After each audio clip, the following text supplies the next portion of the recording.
Кризниот штаб на општина Кочани денеска одржа воредна седница поради наглиот пораст на новозаболени од коронавирусот, регистрирани во текот на вчерашниот ден, бидејќи со 6 инфицирани во едно деноноќие, Кочани со околните населени места стана ново потенцијално жариште. Првиот дел од состанокот беше отворен за медиумите, при што беа соопштени ограничени информации, меѓу кои и мерките кои ги најави градоначалникот Николчо Илиев.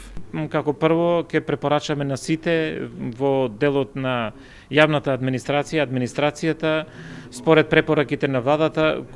годишните одмори кои не ги имат искористено за 2019 и првиот дел од 2020 до 31 се должни да ги искористат, да веднаш почнат со користењето, бидејќи навистина овој период кој е пред нас е многу значаен, да што повеќе луѓе ги почитуваат, односно сите луѓе да ги почитуваат сите мерки и препораки, посебно делот на самоизолација, и затоа сметам дека оваа мерка треба да даде добри резултати.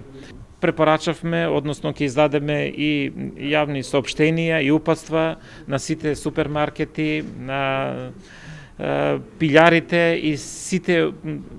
други оператори кои што работат со луѓе, банките, мобилните оператори, да навистина пред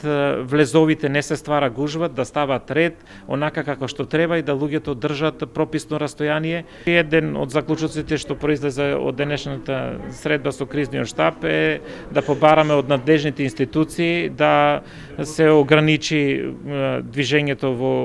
општина Кочани, нешто слично на налик како што е во Куманово, се со цел предвремено или навремено да преземеме додатни мерки кои ќе допринесат во сопирањето на ширењето на оваа зараза. Вториот дел по барање на директорот на Центарот за јавно здравје Гоце Серафимов продолжи зад затворени врати за представниците на единствените присутни два медиума, ТВ Кочани и порталот Гласно, без најава дали од него ќе има некакво соопштение за јавноста. Од членовите дури беше побарано да ги остават телефоните настрана. Откако секретарот на општината децидно запраша по конкретни податоци за тоа како се развива ситуацијата со коронавирусот во Кочани и околината, во дозирана форма беше најавено дека бројот на новозаболени во наредните денови ќе се зголемува, удвојува и повеќе од тоа.